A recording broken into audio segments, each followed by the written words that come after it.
But yeah, but he asked me, he was just like, but every big $1 million company started with a thought. What happened to the entrepreneurs that are at that thought process? What happens to the entrepreneurs that are trying to figure out? And at that moment, I said, you know what? Then that's the perspective. That's the aspect I'm gonna write from, because I want to be true. Everything that I write in a book, I want somebody to come back to me and be like, "Well, girl, on page 55, you said, like I want to tell people that whatever I'm writing, I'm living." Like I'm not there yet. I'm just telling you the path that I've walked thus far, and if it's something that can help you. Every voice has a story, every story has a moment.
Breaking the silence, taking the dive in. Nikki pulling strings like she playing the violin. Made in his likeness, radiant vibrance. Give them all glory, ain't no way to deny it. She gon' make you laugh, she gon' stimulate your mind. Making things shake, she ain't into wasting time. They can come close but can't imitate the grind. Got a different way to illustrate and innovate designs. BTS podcast, gotta watch that. Teaching us the game, that mean Nikki got class. If you watch it once, you gon' wanna stop back.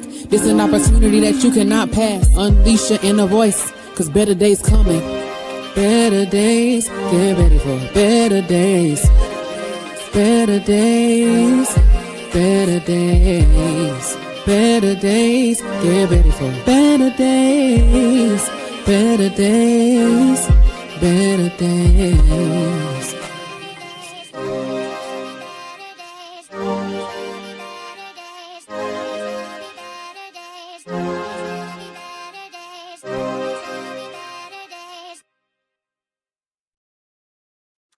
Every voice has a story. Every story has a purpose. Welcome back to Breaking Silence. I'm your host, Arthur Nikki Nicole. Let's continue to amplify voices, share stories, and unleash the power that's already in us. So thank you for joining me for another episode of Breaking the Silence. Today's guest is an ADHD empowerment and resilience consultant, speaker, author, and advocate who is helping adults stop fighting themselves and start thriving. Through her work, she empowers people to build practical systems for focus, confidence, and success while embracing how they're uniquely wired. So, after the countdown, please help me welcome Dr. Dania Thomas to the platform, also known as Dr. D. Hey,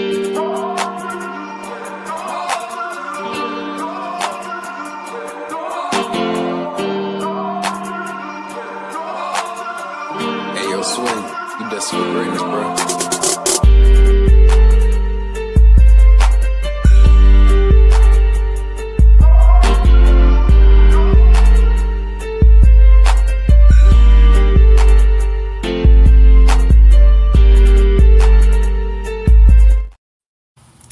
Hey, how are you doing today? I'm doing well. How about yourself? Thank you for I'm, asking. I'm doing well. Thank you so much for coming to be a part of my platform. But before we get started, tell everybody a little bit more about you because I might have left a few things out. Okay, well, I'm like you said, Dr. Dania Thomas. They call me Dr. D. I'm an ADHD empowerment and resilience consultant. And for people who are just like, what the heck is that? I just kind of help people or help adults mainly through what it is that they're going through with not understanding ADHD. I kind of help them with how it shows up and how their brain is wired, and kind of help them to empower themselves. All of that I would help them with would help to empower themselves become whole, like, so, and through that empowerment that builds resilience, and then we move on to the next stage of the empowerment after understanding how you're wired. Okay. Okay. Now, before all the titles, the accomplishments, the recognition, who were you? And what was one part of your story that many people may not know? um wow, I was always like a protector, like this that kid in school that just don't like bullies, you know yeah, so I've always been somebody advocate. I didn't know at that age that that's what I was doing, was advocating.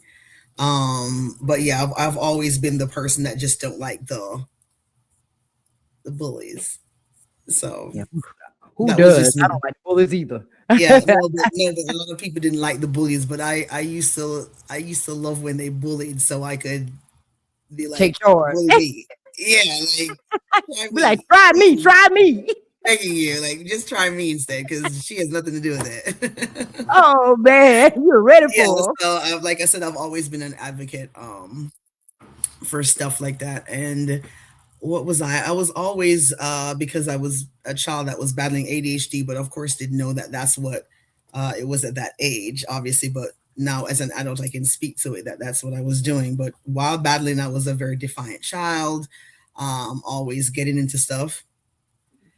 Always, if kids are getting in trouble, you're probably going to see D. I'm somewhere there in the mix. I might, but somehow, um, I used to always, by the, I don't know, now that I'm thinking about it, like I have an epiphany that by the grace of God, I think He's always had me slither out of everything. As even as a kid, as I'm thinking about it, of course, you get in trouble now and then, and everybody's gonna get a little bit of trouble, but not like how I think I could have, based on what I've done, or Right. how I used to act. But as I got older, I think I got tired of just being that kid that was just always, because I would always just do everything the second go wrong round. I know I can do it, but because of the ADHD, I'm acting up, I'm doing other things, and then all of a sudden, boom, when I realize that my back is against the wall, and I'm like, oh, this is for real. Oh, okay, let me figure this out. And then, so um that's the kind of child I was too. I always waited until my back was against the wall, and that's when I thrived. So unfortunately, as an adult, that's really how I thrive still, is when my back's against the wall, and that comes with the territory of being ADHD. See, I was going to ask you. I was going to ask you. Growing up, did you ever always feel like you were different, or was there like a moment when you realized that what your brain worked differently from other people? Me being a parent of a child that had ADHD, she's grown now. I can relate. Smart. She would be the first one to finish, and then now she got to find something else to do. So, how was your life growing up in that aspect? Well, here's how it gets a little tricky.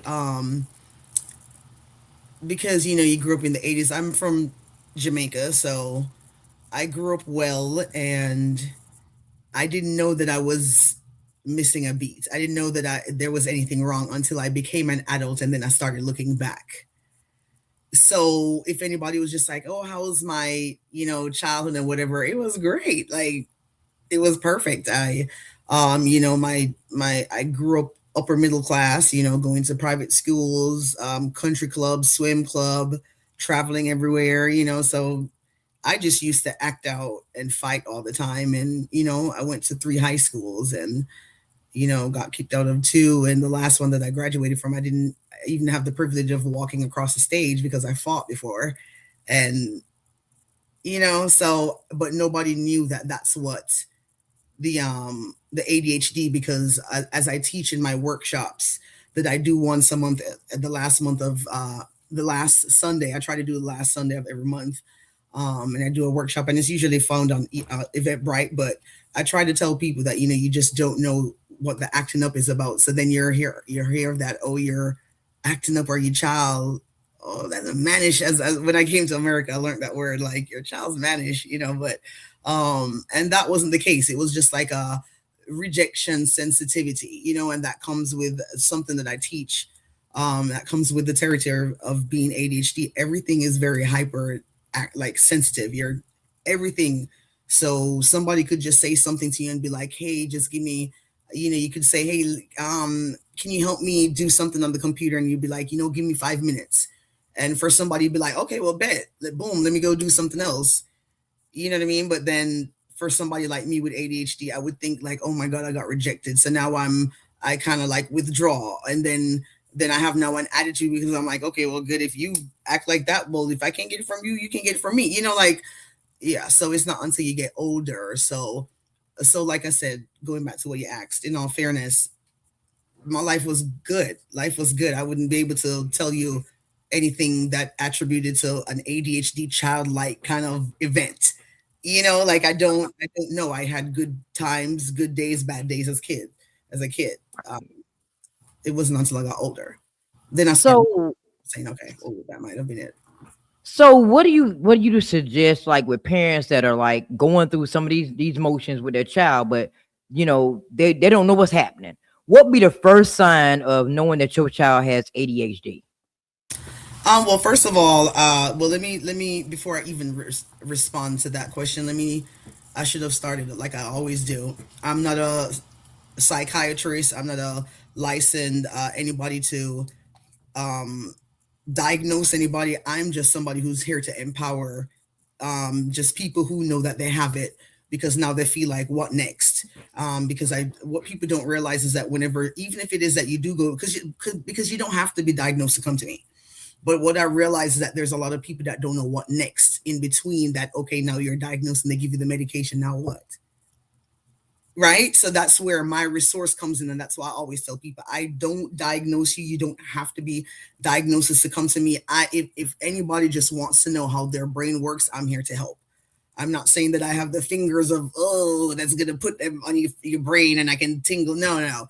If you think that you're struggling with figuring out how, and if you're somebody who wants to figure out, then I can probably help you, because for me, I'm a God-fearing woman. To me, God is the only person that can tell you, but if it in the moment he can use me as a vessel to give you some kind of knowledge for you to seek whatever else you need to seek elsewhere, then please use me, God.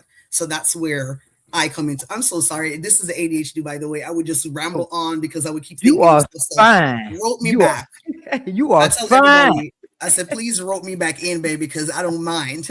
I don't feel bad about it. You are fine. I am soaking it all in. That's it. Yeah, no, I just get so excited about this because people don't understand like the struggles that I've been through and didn't even know I was struggling because of it.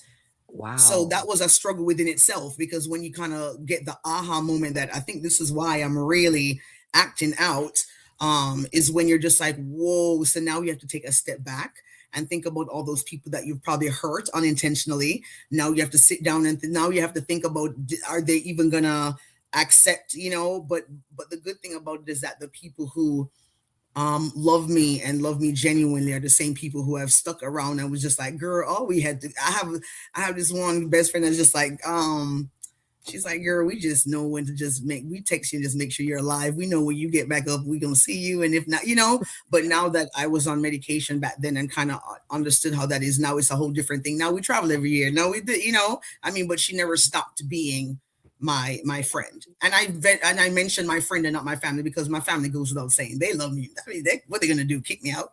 I mean, they, it goes without saying that they know how to deal with me, tolerate me, whatever. When I have my breakdowns, they know how to listen. They know, but I mentioned friend because friends are people who don't have to. They're not obligated to be around. So when you do have people who you're able to open up and share and say, this is the reason why I don't go out as much because I realize I start having panic attacks. This is the reason why, because at that point you're trying to play it cool. You don't even understand what's going on. So you're not about to say to your friend, girl, I can't finish out this concert because I have a panic attack. So you come up with something else and you're running off. So that's how my life looked before I really kind of grabbed a hold of Like I used to be the kind of person that would pay down and pay off a cruise and don't even show up because Oh, that day I just don't feel like I oh wow. something has just something has just dampened and ruined my day. And now I've taken it to the extreme where I'm just not moving and I will let the bus, leave me, figuratively, Wow. like yeah. Wow. And So then you end yeah. So so mhm. a lot of people think that people with ADHD, they get labeled as lazy or unmotivated. What do you wish people understood about what's really happening behind the scenes of a person that has ADHD? Okay, all right. So here's a perfect example. Before I even go into a deep dive of it, let me ask you a question. So you don't, just for the sake of it, you don't have ADHD, right? Right? You don't have No, my ADHD. Yeah, but no, that's fine. I want to make sure. So you don't have ADHD, right? my Right, and you haven't been diagnosed with ADHD, right? no. Okay, so we can say that you're a regular neurotypical brain. So whenever you're motivated, do you even want to do anything? Like even if it is that you have a task that you have to do, we're I'll not be talking about the fact, we're not even talking about the fact that if it is that you follow through, we're just talking about, don't isn't there a moment that you would stop and be like, I just don't even want to do this, but you have some kind of will that either says, well, if you don't get up and do this, then XYZ is gonna happen. And you're like, bump that, let me get this done real quick because I'm not about to da da da. right. Okay, so imagine you as a neurotypical brain, you have those moments. The difference with you and me is that you'll be able to just snap out, to just get yourself rolling and keep moving. Hmm. Somebody like me would sit in it Oh, to the point where you have like time blindness. Now you're procrastinated, not intentionally, but because now you don't have the drive and the will. Why? Because you know how your brain, as a neurotypical in the moment, knows how to give it a pick me up in order for you to just keep going. mhm. Because I do have people that come and say to me, well, what about I don't have ADHD, and that's I think the same way. No, of course, because we're human beings. But Right. what happens next is where the difference becomes the ADHD and the neurotypical brain is what happens next, or how do you follow through, or what motivation. Okay, like for example, depressed people. Remember, not all depressed people are ADHD people, correct? Right? Right. They're not. A lot of ADHD people are depressed, but not all depressed people are ADHD, right? Hmm. We can say that. Whether you're a researcher, a scientist, whatever, it don't matter. A regular smojo, you can say not everybody that's depressed is Right. ADHD. However, depression comes with its own characteristics, Hmm. right? That Hmm. if it is that, I would say to somebody, well, that should be normal because I experienced that. No, of course you experience it because you're a human being and Right. we have human like things that you're going to express, but the human have different characteristics that would allow them to either follow through differently, respond differently. And so that's what I want. That's a little bit of what I teach is that people need to understand, yes, it's gonna happen, but it's how you follow through.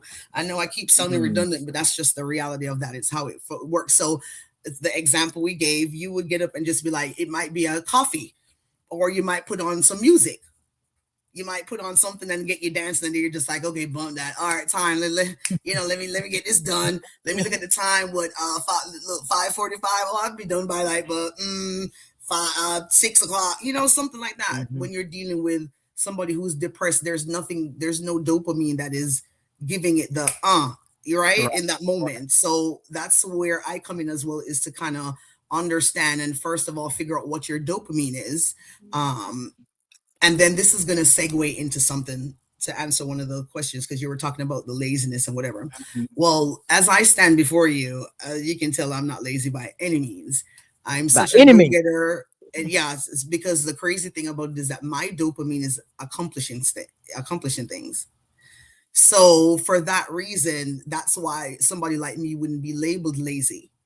Right. However, would I be labeled doing too much? Yes. Would I be labeled pushy because I have people that would say, "Hey, let's hold each other accountable," and then the next minute you start saying, "Hey, well, da da da da," based on what I'm doing, the person's like, "Well, girl, I when I said that, I didn't mean for you to call me every week."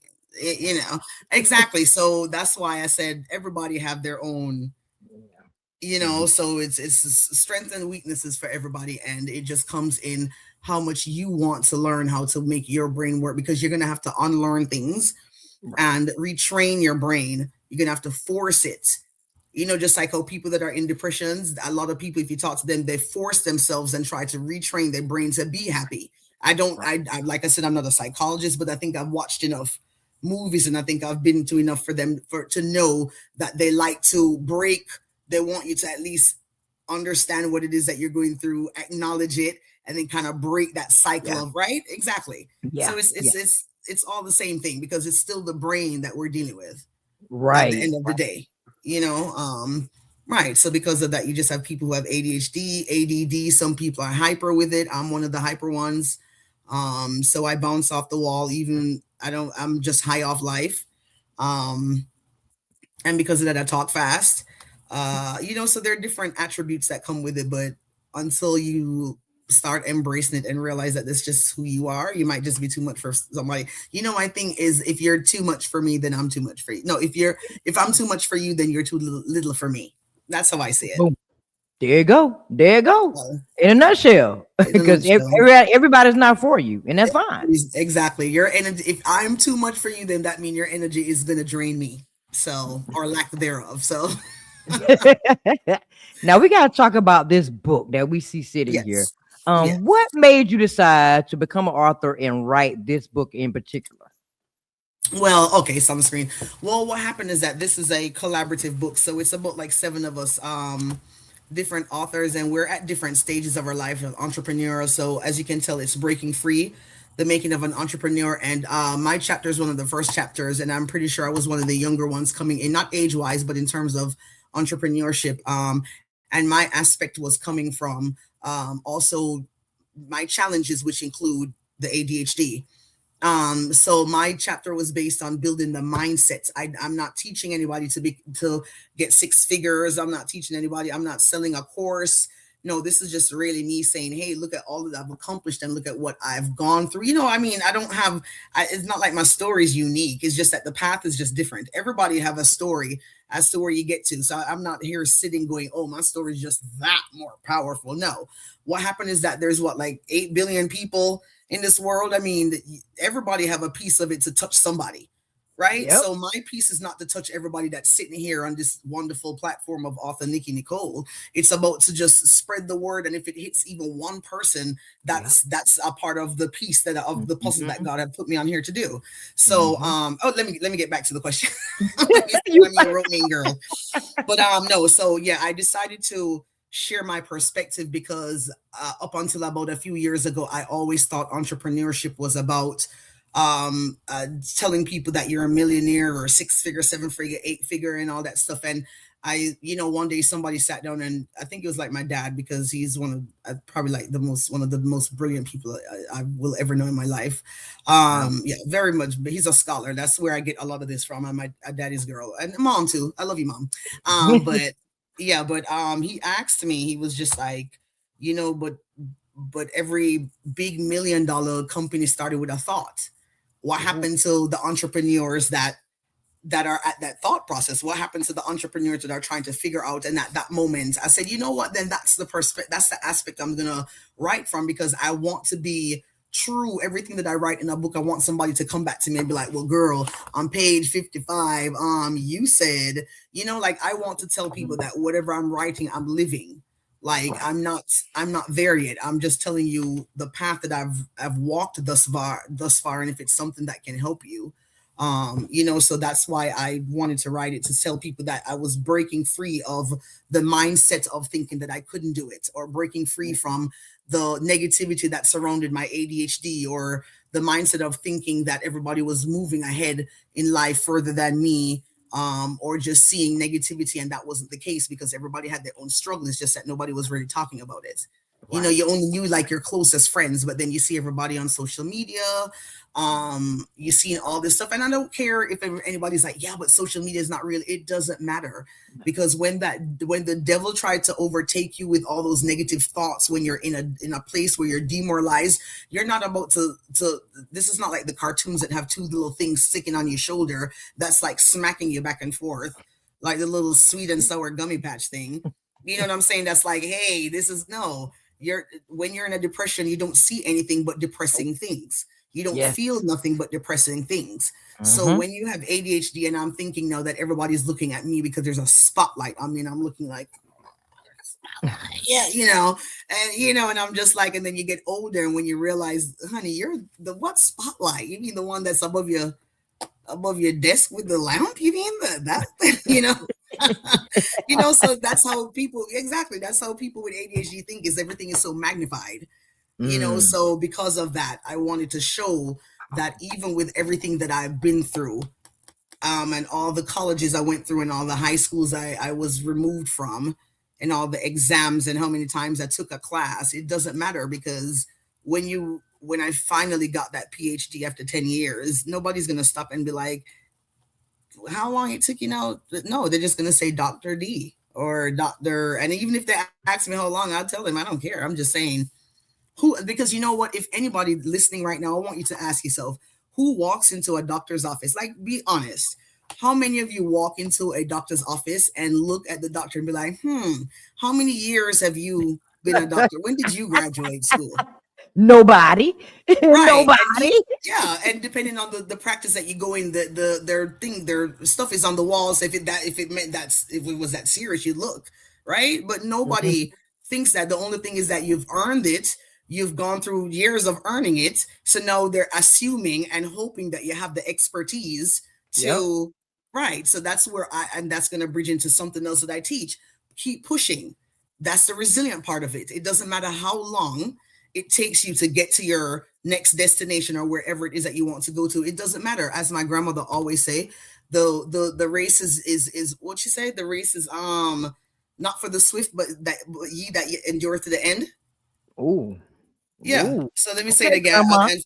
And for those who know the Bible, please don't come for me.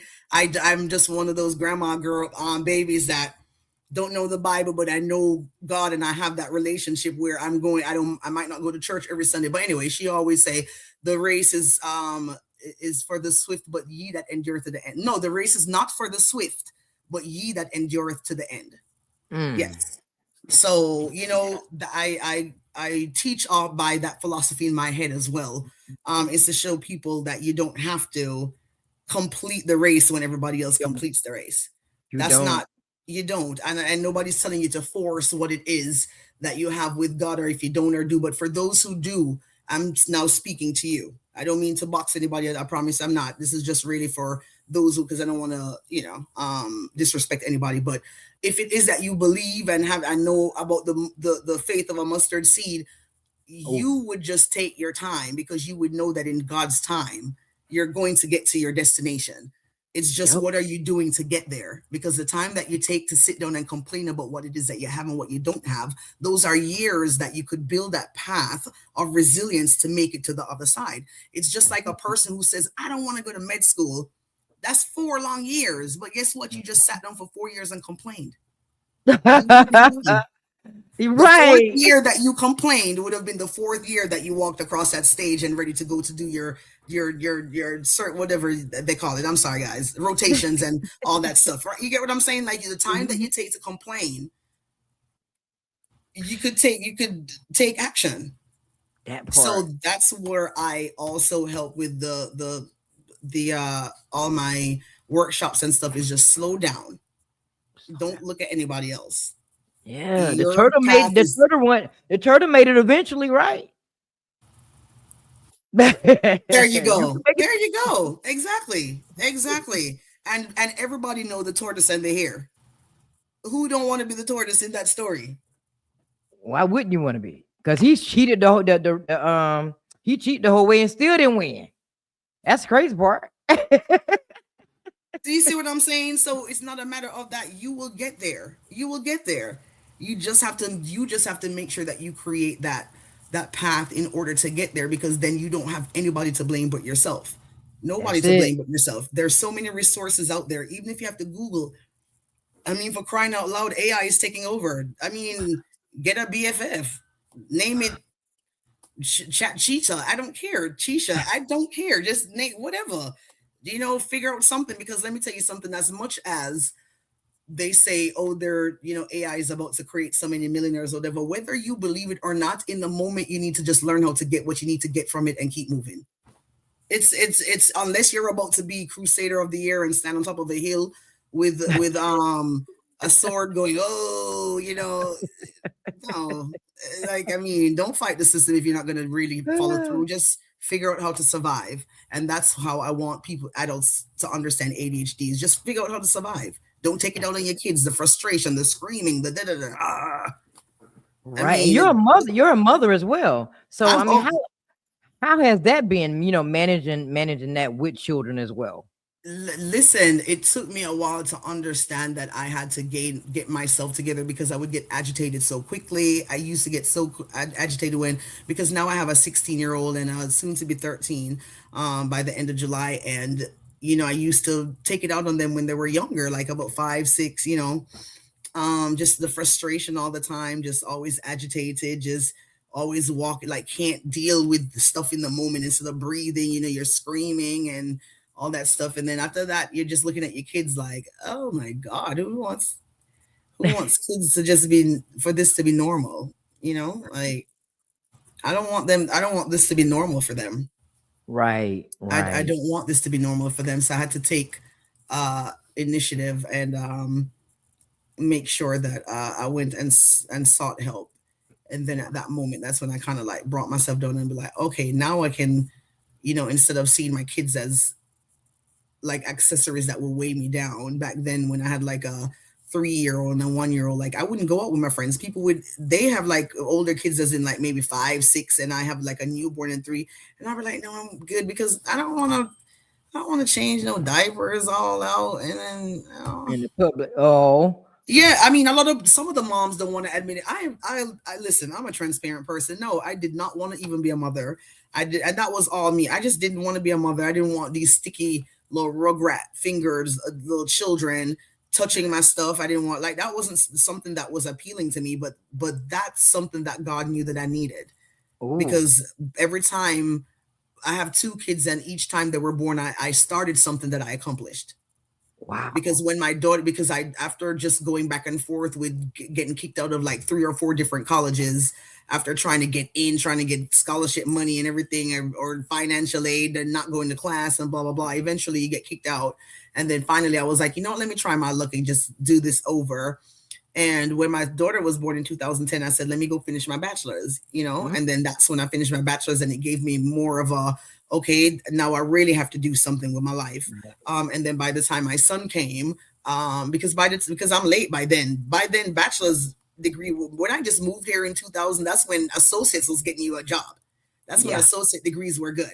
By the time I took so long to finish that, then a bachelor's is what you needed. So by the Mhm. time I jumped into it and finally got that, then master's is what you needed. So by the time, exactly, and that's the reality of what my life was like. So by the time my son came in 2013, I said, well, master's ain't gonna cut it. So that's how I ended up just saying, let me just go to the PhD. And Wow. then that's when I got on medication and said, let me go really check myself and see what this is called, what this is, and everything. And then that's when I moved from there. So both of them were big accomplishments for me. So my perspective and life and outlook on life changed with, Wow. having kids, coming from don't want the kids, only wanted to be the auntie who would drop them back off and then keep moving, versus the where would I be without my kids kind of mom, where Oh, I'm like for today, my day was hectic. I woke up at what time this morning at 6:30. I had to get my son to football for school, and then I had to drop my daughter. I had to come back and get my daughter to drop her off to her activity. Then as soon as I dropped her off, I had 30 minutes to get to pick him back up. And then mm, after we get back, I have to come work. And then mm. after I work, I have to go pick her back up and then bring her back. And then he goes to football again Story of my later in the life. evening. So So lucky. So fun fact. I thought I was going to be doing this in the car. It wasn't until I pulled in and I was like, "Hey, come on, let's go." Is when something told me to just look on the calendar, and I realized that there was no football in the evening today. So I was like, "Yes, I get to just sit there." But trust me, I was going to do this in the car. At football. We were not missing this again. No, but it's just you see how I can talk about it and whatever. I want people to understand there's nothing to be ashamed of, because if people want to look at you crazy and say, "Oh well, ADHD, I'm away from you," ask them what's their vice, because trust me, it's probably worse than yours. Okay. Like, Okay. yeah, if anybody can look at you and still looking at you crazy, that means they haven't accepted what they have going on, to have empathy that there's somebody that's at least trying to figure out themselves. Yeah. You know what I Yeah. mean? It's I not agree. something. Yeah, there's not something, anything to be ashamed of, because there's something. Even if it is that your second toe is way longer than your big toe, and you don't want to show nobody your foot. It don't matter what it is. I'm not saying to bias to that. That was literally just the first thing that popped in my head. But yeah, but it's just it's all about loving, and it all ties into what everybody says: loving yourself, love That's it. yourself, love That's yourself. it. However, just telling somebody loving yourself and not explaining to them or showing them how to do it, it's ineffective. Ineffective. Ineffective. And Dr. D, this is my least favorite part of the show, the last question. Oh yes, So, okay. Sorry, I've just been rambling on. so if you could sit with your younger self for just 5 minutes, what would you say? I'd be like, "Kids, you gonna be all right, girl. You gonna be all right. You all right?" Because I always, my biggest thing in life growing up, if it's one thing I knew, whether I had ADHD or not, I never lacked confidence. I never lacked trying to be the life of the party, in terms of just in a good way. I always wanted to make people laugh or smile or whatever. But one thing I did that people are shocked about is that I had a confidence behind closed door, like to come forward. I would second guess myself. So if I could tell my younger self, I would be like, stop second guessing yourself, and follow through. Don't look to anybody to explain to you what it is that you already know. If you know it, just keep moving. There. I think all of us go through that stage where we don't believe in ourselves, we don't quite Yeah. love ourselves, and we hold ourselves back. And then that's when we have to pull ourselves back in and hold ourselves accountable. And Mhm. now we know we can do it. We can do anything we want to do. Exactly. So, and guys, I always talk about from adult ADHD to direction, as in the direction that you want to go to get better for yourself, to better learn yourself. But Eventbrite, I do it all the last Sunday at every month. I have it on Eventbrite. It's free. It's free that you can jump in, jump off. It doesn't matter. I won't feel any way. I'm just here to be a vessel, like I said earlier. Just come and try me. Go to adultmanagingadhd.com. And you can WhatsApp me, you can book even a 15-minute consult with me, or we can just figure out what's going on. Either way, I can help. And I speak at schools, and I come into schools and workplaces and do workshops. So, okay, awesome. Guys. And the book can be found on adultsmanagingadhd.com. All right, so now, Dr. D, this is your moment to shine. I'm gonna do a countdown, and then when we come back, I'm passing the mic to you. This is your moment to let everybody know how to follow your journey. Anything you want them to know, give somebody some, uplifting advice, especially those that are struggling with ADHD now. So after the countdown, I'm passing the mic to you. All right. So before I pass the mic, I just want to say thank you. I am grateful to be able to converse with some amazing people doing amazing things every day, and share them with you so you can know about these people. So thank you for showing up. Thank you for listening. Thank you for supporting Breaking the Silence. It means the world to me. So if this space has inspired you, challenged you, or made you feel seen in some type of way, do me a favor. Subscribe to this channel, like this episode, share it with someone who needs it, and drop that comment and let me know you're here, because I want to hear your thoughts. Your support means everything to me. It keeps these conversations going. So now, let me pass the mic so you can know how to get in contact with this amazing guest. So let's get back into this episode.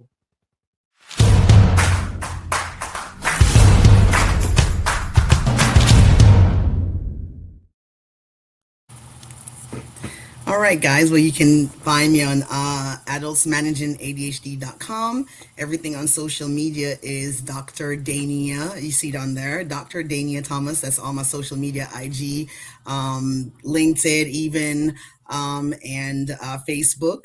But one thing I do want to leave with you guys is, for years I thought that my challenges was something that defined me, but then I didn't, until I learned myself and understood and started loving myself. The very same thing that I disliked about myself was the very same thing that would draw people to me. So ADHD is not the end of the world. It's not the end of the story. It's just simply a part of your story. And what you would do next is up to you. What you would do next in life is up to you. And continue with the resiliency. Do not give up on yourself. I don't care how many years it is. It's inevitable. You will have to, you're closer to your goal, guys. Don't give up on yourself, whatever you do. Thank you. Thank you so much for coming and supporting my platform. If there's anything that I can do on my end to further support you or push your brand or anything you have going on, just let me know and I'll share it with others. So we can continue to win together. Yes, and guys, continue to listen to author Nikki Nicole, because she's the bomb. Thank you, girl. I appreciate it. You're welcome. And to everybody else out there that's tuning into this amazing episode, thank y'all so much for tuning in. And I hope that you have learned a lot from this episode today, and that you would take it with you, because she dropped some gems up here, y'all. She really did. She dropped some gems on this episode. So y'all make sure y'all support her I believe she said every Sunday. However, I'll let you know. Every Sunday, I'm going to share. She has something going on. I believe it's Sunday, though, y'all. But correct me if I'm wrong. But thank y'all so much for joining once again another episode of Breaking the Silence. I hope that this was a joy for you like it was for me. And remember that your story matters. Your voice matters. And no matter what you've been through, there is a power in speaking your truth. So if today's conversation inspired you, challenged you, or maybe encouraged you in some kind of way, make sure you subscribe, share, comment, let me know you're here, because every share helps another voice be heard. So until next time, keep walking in your purpose, keep trusting your journey, and most importantly, y'all, unleash your inner voice. Later.